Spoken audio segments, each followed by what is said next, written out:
नहीं प्रयास कोई भवभंगा।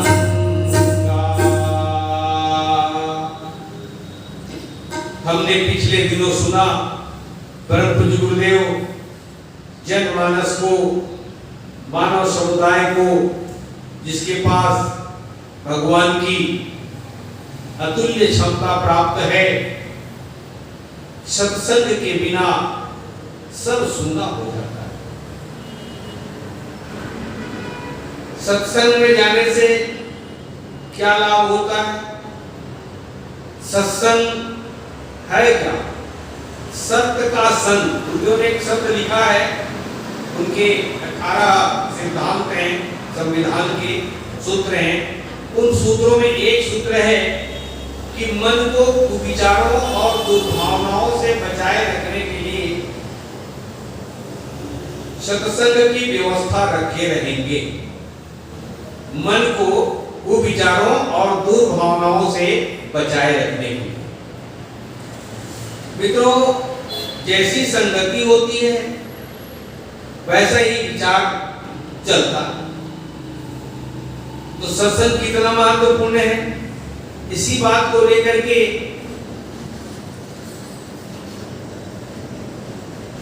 नारद जी में और विष्णु जी में एक बार झगड़ा हो गया। हाँ, विष्णु भगवान के परम भक्त नारद जी, और नारद जी नारायण नारायण की कर्तव्य बिना करते हुए विष्णु लोक पहुंचे। श्रीमन्नारायण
नारद जी ने अपने थैले सब पटक दिए विष्णु भगवान के पास में। अब विष्णु भगवान को पटक करके बोले कि आप सत्संग सत्संग सत्संग की रट लगाए रहते हैं, सत्संग भला होता क्या है, ये जरा जानकारी देंगे क्या?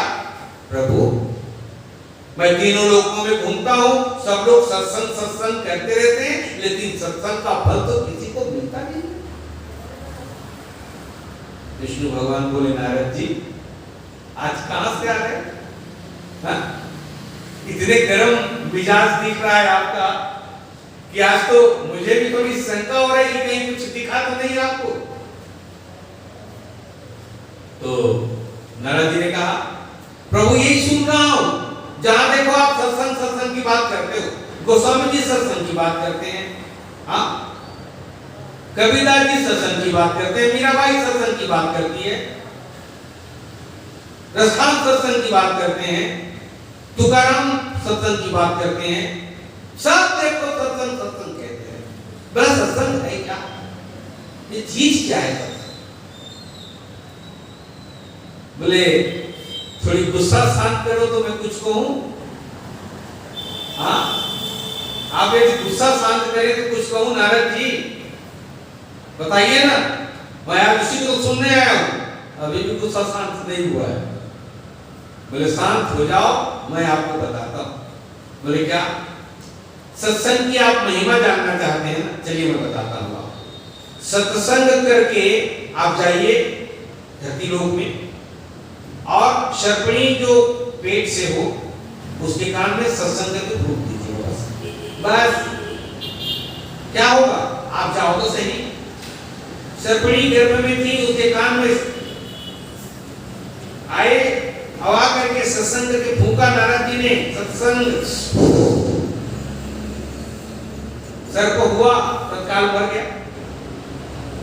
हाँ, नारद जी चले, प्रभु बोले क्या सत्संग कहा और भूखा हो तो सिधार गया। बोले एक काम करो, एक घोड़ी के कान में जाओ, जो गर्भ में होगी उसके कान में सत्संग करके एक बार को सत्संग किया ना और फूंक मार देना। फिर गए नारद जी, एक गर्भ में थी घोड़ी, उसके कान में सत्संग मार दिए फूंक, तो तत्काल बढ़िया सा घोड़ा आया, बच्चा, और वो भी खत्म, वो भी स्वर्गलोक चला गया। अब नारद जी बोले ये सत्संग की महिमा मुझे सुनाते सुनाते मेरे विष्णु जी ना जाने मुझे क्या बता रहे हैं, समझ में नहीं आ रहा। फिर गए, फिर कुछ से थैला पटका और बोला अब बस अब मत कहिएगा, नहीं आप जाइए एक बार और। बोले क्या, अब गाय जो गर्भ में होगी उसके कान में सत्संग करके फूंक देना। बोले अब की बार नहीं जाऊंगा। बोले क्यों, अब तक तो सर्प मरा, घोड़ा मरा, अब कहीं बछड़ा पैदा होगा वो भी मर जाएगा, तो गौ हत्या का पाप रहेगा। सो मुझे दे देना, गौ हत्या का पाप मुझे दे देना अगर कुछ हो तो, पर जाके फूंको तो सही। सत्संग की बात जाननी कि जाननी, जाननी। अब तो जाइए, गए, गाय गर्भ में थी, उस गाय के कान में सत्संग कहा, फूंक दिया, बछड़ा हुआ, वो भी तत्काल सिधार गया। फिर दौड़े दौड़े गए भगवान के पास और जाकर के कहने लगे अब प्रभु अब मैं सत्संग का फल जान गया कि सत्संग कहो और फूंक मारने से मर जाता। वाह, क्या अजब तेरी लीला है, क्या खेल बचाया है, क्या निराली शान है आप। हाँ, सत्संग की महिमा भी आप बता रहे हो और मुझ जैसे भक्त को बता रहे हो और तत्काल सबको मृत्यु प्राप्त कराते रहे हो। बोले ये लास्ट आखिरी कहाँ जाना होगा प्रभु? बोले महाराज में जाइए, उनकी बहू गर्भ में, उनके कान में फूंक देना। बोले बाबा आप नहीं जाना, क्योंकि गाय तक चलो चल गया एक बार, अब कहीं आदमियों के कान में फूंकूं और कहीं वो मर गया ना, तब तो पकड़ लेंगे, इतना मारेंगे कि पूछो ही मत। लेकिन आपको सत्संग का फल जानना है तो जाना ही पड़ेगा नारद जी, ये आखिरी चांस है, अब की बार जाइए, आपको रिजल्ट पता चल जाएगा जो आपने मेहनत की है। मित्रों, जब नारद जी गए तो अब की बार ब्राह्मण परिवार में घुसे, ब्राह्मण देवता बन करके, नारद नारायण बन करके नहीं, बल्कि ब्राह्मण देवता बन करके घुसे। और ब्राह्मण देवता बन करके घुसने के बाद उन्होंने कहा कि मैं आया हूं एक काम से आपके यहाँ। तो क्या काम है? बोले आपकी बहू गर्भ में है। बोले हाँ महाराज गर्भ में है, गर्भ में है। तो क्या करना है? मुझे सत्संग करके फूंकना, फूंकना। हाँ महाराज आइए आइए आइए, स्वागत। पर ऐसे नहीं फूंकूंगा मैं। तो कैसे? मैं एक कमरे में ले जाऊंगा और कमरे में ले जा करके फूंकूंगा। आपको मंजूर हो तो बताइए, मंजूर हो तो बताइए। तो ब्राह्मण देवता परिवार ने कहा बिल्कुल मंजूर है। अब की बार नारद जी कर रहे थे कि फिर घटना न घट जाए, और कमरे में ले गए अंदर में बहू को, और ले जाकर के अंदर से सांकल बंद कर। महाराज जी सांकल क्यों? अब की बार डर रहे हैं कि कहीं बालक उत्पन्न होगा, ऊपर जाएगा तो लोग पकड़ देंगे, मारेंगे, इसलिए दरवाजा बंद कर देता हूं अंदर से, अब कुछ हो जाए तो मैं खुद भागू कर निकाल। अब की बार जब उन्होंने सत्संग करके फूंक मारा तो बालक प्रकट हुआ। प्रकट होने के बाद देख रहे हैं कि सोच रहे हैं मन में कि ये भी तो कहीं नहीं चला जाएगा। वो 12 वर्ष का हो गया महाराज तत्काल, और 12 वर्ष का हो गया, और अब सोच रहे हैं कि अब ये क्या करेगा। तो उतने वो सांकल खोला और निकल के भागने लगा। नारद जी उसके पीछे पीछे भागने लगे। भागते भागते जंगल में जाके रुका। तो नारद जी भी जंगल में रुके, धोती छूट गई थी नारद जी की। और जब वहां पर खड़ा हुआ तो बोले तुम कैसे कर रहे हो? क्या महाराज आप इतना गजब दिखाते हैं। बोले क्या?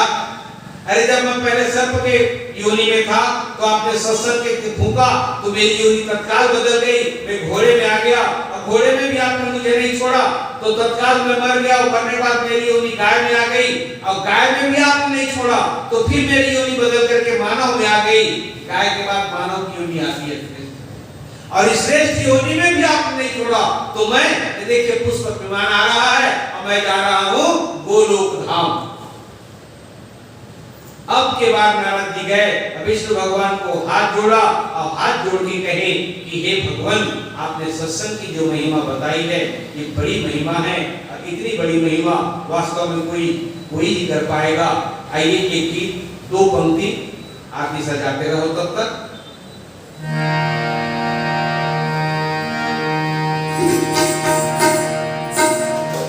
सत्संग निकैयों का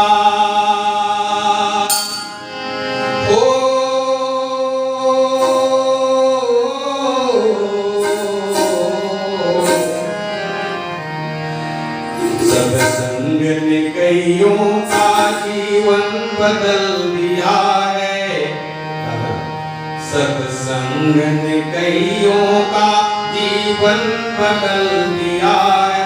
ऋषियों मनीषियों ने इस पर ही बल दिया है।